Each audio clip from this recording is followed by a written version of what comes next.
Bismillahirrahmanirrahim. Assalamualaikum warahmatullahi wabarakatuh. Adik-adik, alhamdulillah karena pada pagi hari ini kita bisa melaksanakan perkuliahan statistik ekonomi, di mana kita akan masuk pada materi metode pengumpulan, pengolahan, analisis, dan penyajian data yang baik. Baik, langsung saja kita masuk ke materi. Sebelumnya kita harus ketahui dulu hubungan antara penelitian dengan statistik. Jadi sebelumnya adik-adik sudah ketahui semua, saya sudah menyampaikan kalau dalam penelitian itu prosesnya yang pertama mencari judul. Dengan adanya judul diketahuilah masalah yang akan diteliti. Dengan adanya masalah kemudian dibuatkan hipotesis atau dugaan sementara. Dugaan sementara terhadap apa yang diteliti.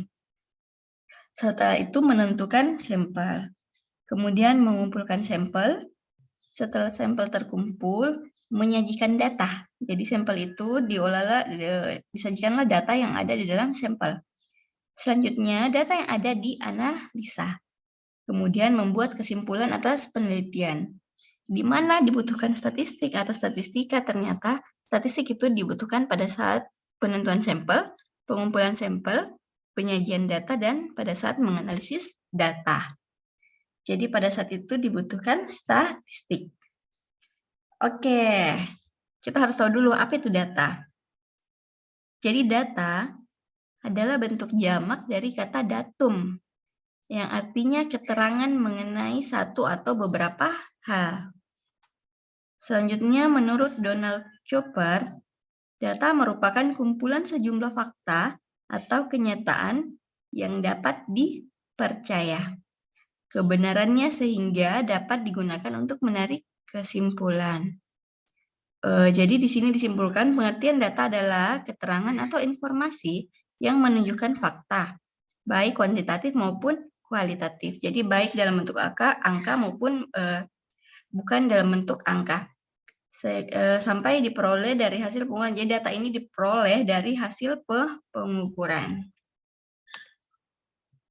Baik, adik-adik, di sini ada yang namanya elemen. Elemen itu adalah unit terkecil dari objek penelitian.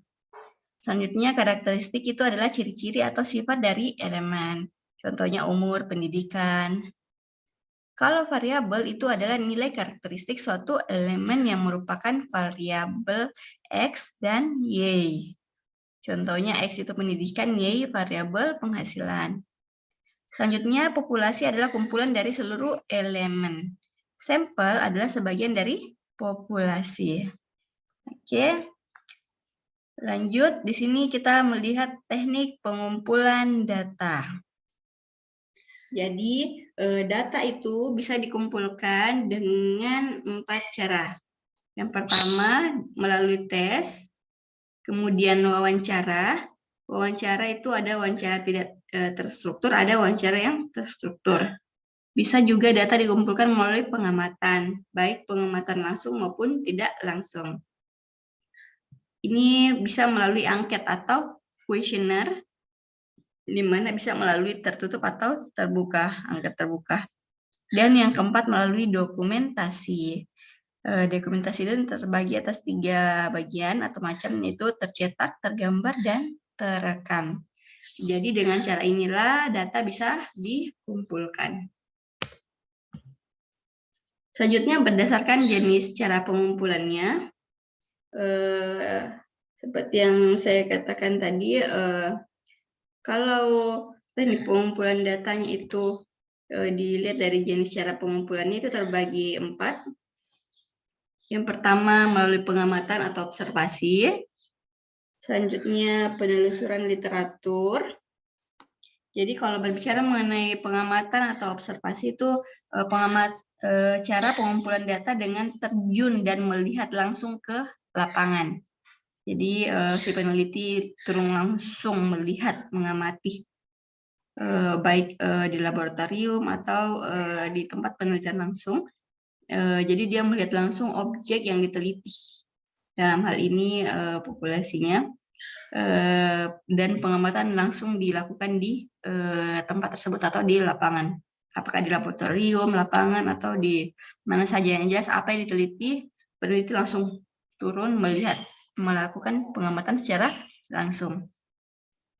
Kalau penelusuran literatur, ini adalah cara pengumpulan data dengan menggunakan sebagian atau seluruh data yang telah ada atau laporan data dari peneliti sebelumnya. Jadi ini disebut juga pengamatan tidak langsung. Kemudian yang ketiga, penggunaan kuesioner atau angket. Penggunaan kuesioner adalah cara pengumpulan data dengan menggunakan daftar pertanyaan atau angket atau daftar isian terhadap objek yang diteliti. Jadi kalau menggunakan kuesioner, mungkin adik-adik sering dibagikan atau di-share link untuk mengisi kuesioner. Nah, itu merupakan penggunaan kuesioner atau angket dalam suatu penelitian. Jadi dibuat daftar pertanyaan, kemudian diberikan kepada orang yang diteliti. Disuruh menjawab. Dari jawabannya itu nanti diolah. Jadi jawabannya itu adalah data, kemudian diolah untuk menghasilkan suatu kesimpulan. Selanjutnya yang keempat adalah wawancara atau interview. Ini adalah cara pengumpulan data dengan langsung mengadakan tanya jawab kepada objek yang diteliti. Atau bisa juga kepada perantara yang mengetahui persoalan dari objek yang diteliti. Selanjutnya, berdasarkan banyaknya data yang diambil. Terbagi dua, ada yang namanya sensus, ada yang namanya sampling. Kalau sensus, ini adalah cara pengumpulan data dengan mengambil elemen atau anggota populasi secara keseluruhan atau untuk diselidiki. Jadi kalau sensus itu semua semua data dikumpulkan.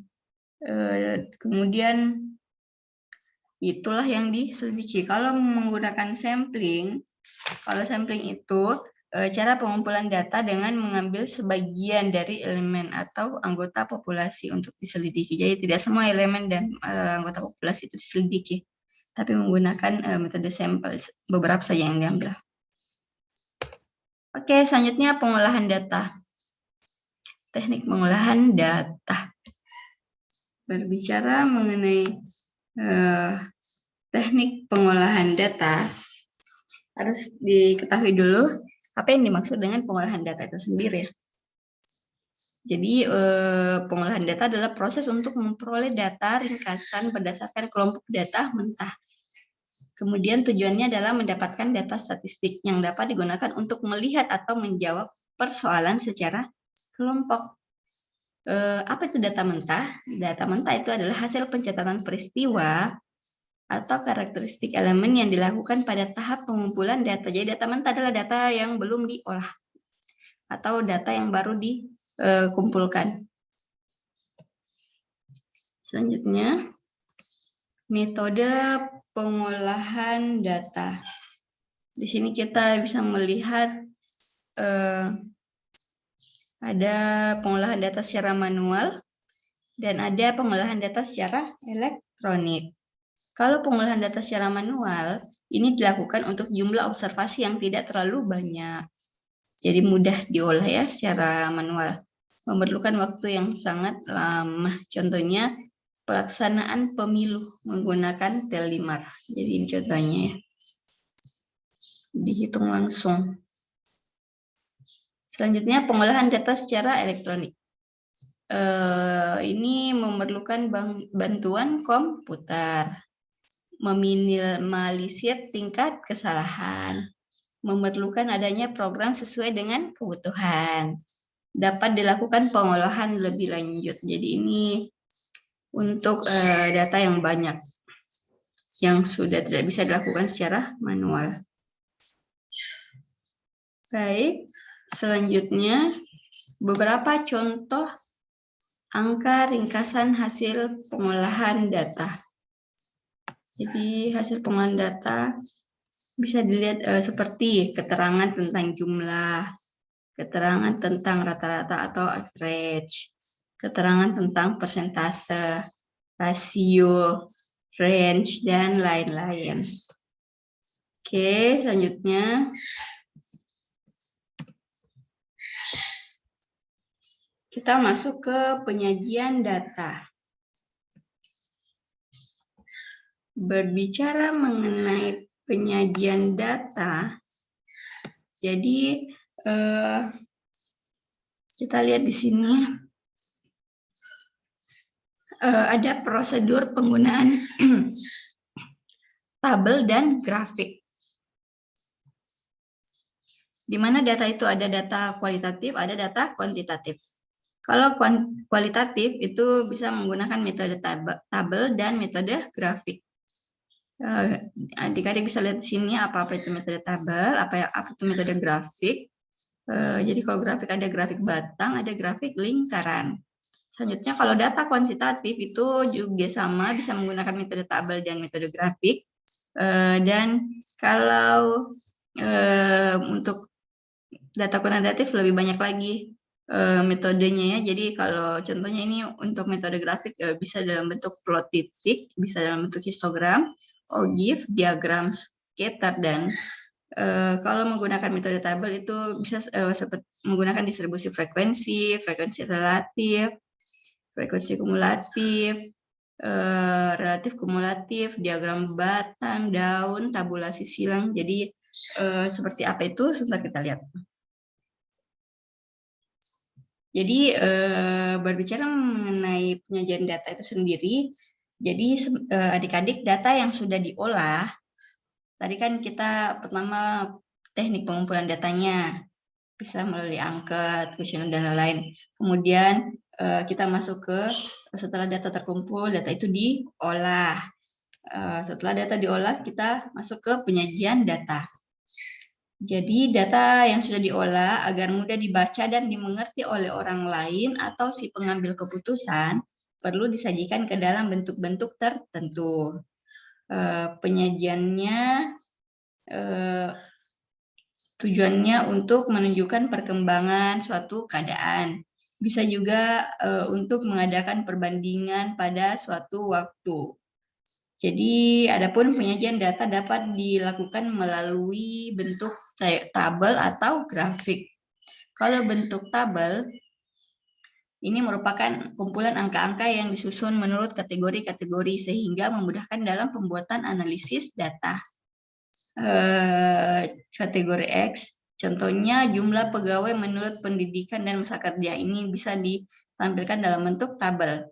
Kalau dalam bentuk grafik, grafik itu merupakan gambar-gambar yang menunjukkan secara visual data berupa angka ataupun simbol yang biasanya berasal dari tabel yang telah dibuat. Oke, ini adik-adik bisa lihat jenis data. Jadi jenis data yang biasanya disajikan dalam bentuk tabel dan grafik itu seperti ini. Ini ada contohnya cross-section data. Adalah data yang dikumpulkan pada waktu tertentu. Contohnya, ini tabel penjualan PT Sinar Sakti menurut jenis barang dan daerah penjualan.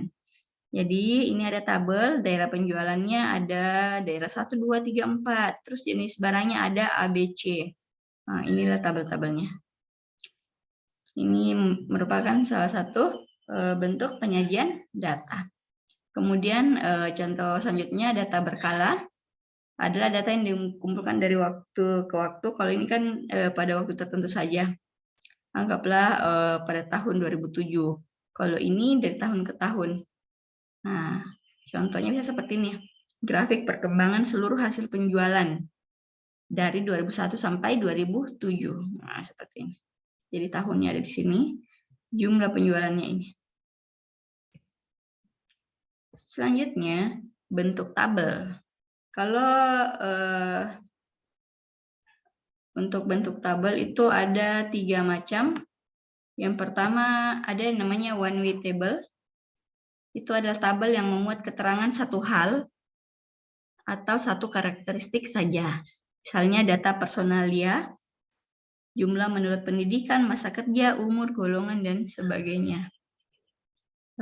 Kalau untuk contoh langsungnya seperti ini, produksi kayu hutan menurut jenis produk. Tahun 1996-1997. Jadi ini jenis kayunya, ini banyaknya. Hanya pada tahun ini. Jadi ini bentuk one way table. Selanjutnya Ada two-way table. Ini adalah tabel yang menunjukkan hubungan dua hal atau dua karakteristik. Contohnya jumlah mahasiswa Universitas Persada Jakarta menurut fakultas dan agama. Nah, bisa dilihat. Jadi fakultas ekonomi, fakultas ilmu pendidikan. Di sini bisa dilihat yang Katolik sekian, yang bukan Katolik sekian. Jadi lebih tadi sangat sederhana ya kalau one way table ini, two way table lebih apa ya? Ini menunjukkan dua hal atau dua karakteristik. Selanjutnya three way table adalah tabel yang menunjukkan hubungan tiga hal atau tiga karakteristik. Contohnya ini, jumlah karyawan Departemen X menurut masa kerja, pendidikan, dan golongan. Jadi tabelnya seperti ini. Pendidikannya ini SD, SMP, SMA, universitas, kemudian masa kerjanya ini. Oke, selanjutnya kita masuk ke bentuk grafik. Kalau untuk tadi kan dalam bentuk tabel penyajian datanya, sekarang dalam bentuk grafik. Kalau dalam bentuk grafik itu bisa dalam bentuk grafik garis, grafik batangan atau balok, grafik lingkaran, grafik gambar, grafik berupa peta atau kartogram. Jadi ini dia contoh-contohnya.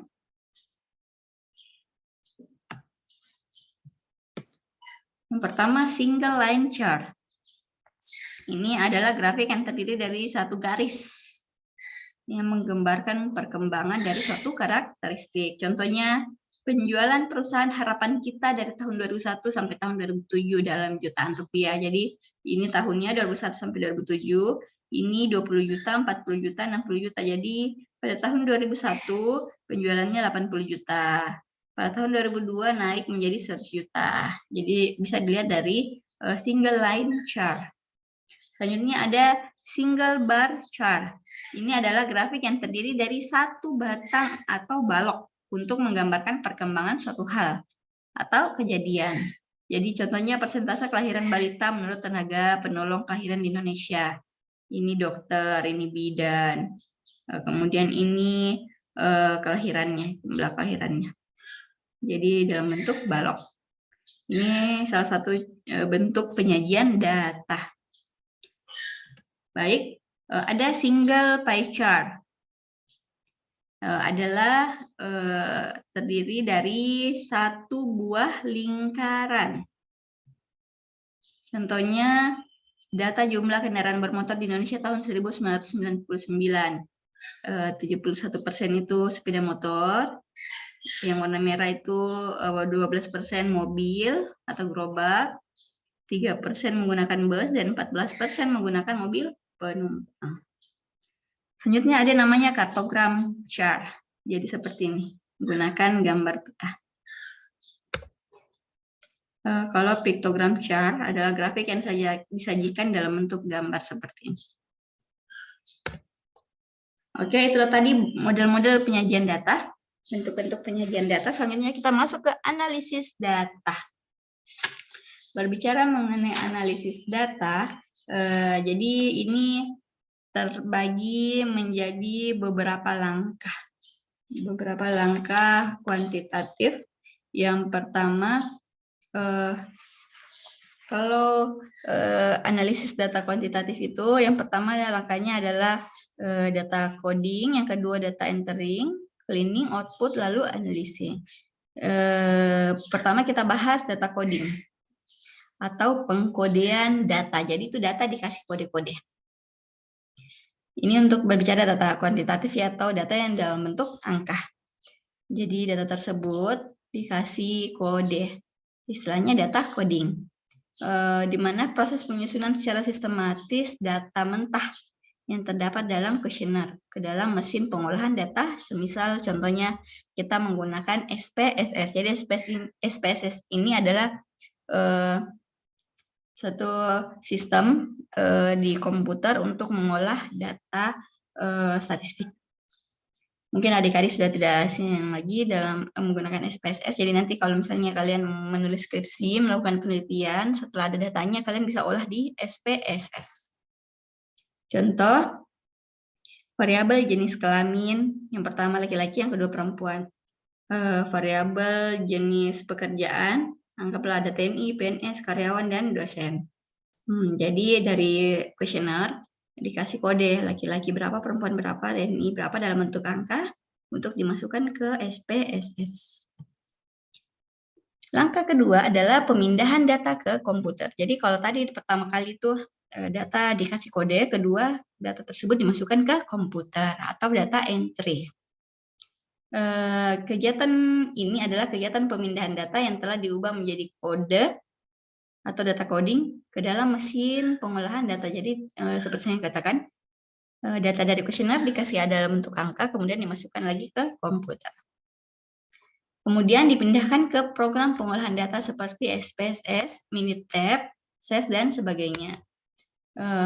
Selanjutnya, data yang sudah dimasukkan ke komputer, ada namanya lagi data cleaning atau pembersihan data.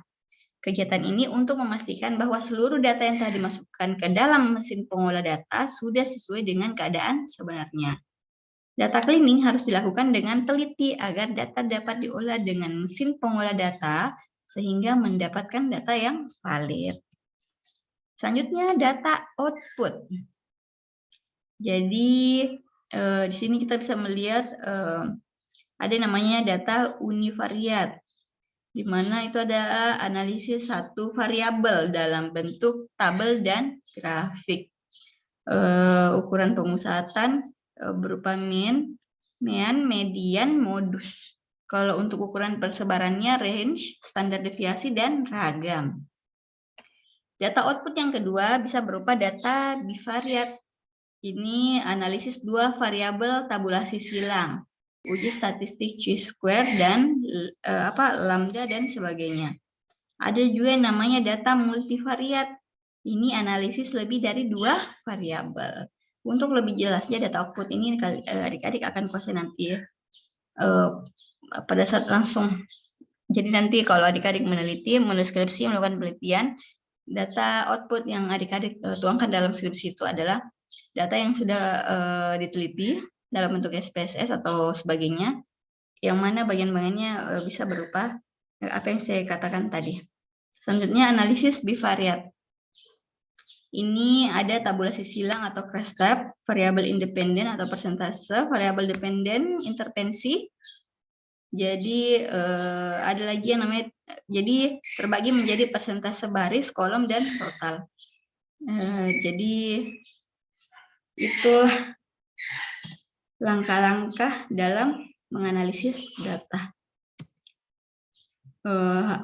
Hasil analisis data adik-adik bisa lihat dalam bentuk penyajian seperti ini. Anggaplah ini penyajian data diagram batang, jenis kelamin dengan persentase orangnya. Ini dalam bentuk diagram batang. Ada juga yang namanya diagram lingkaran seperti ini. Sama seperti tadi, ada yang namanya diagram garis, diagram area, ada yang namanya diagram titik seperti ini, kemudian dalam bentuk deskriptif seperti ini. Jadi ini deskriptif.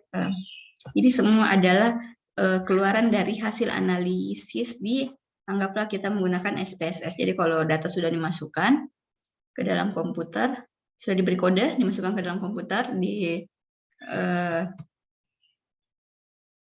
di cleaning. Selanjutnya ada keluar output.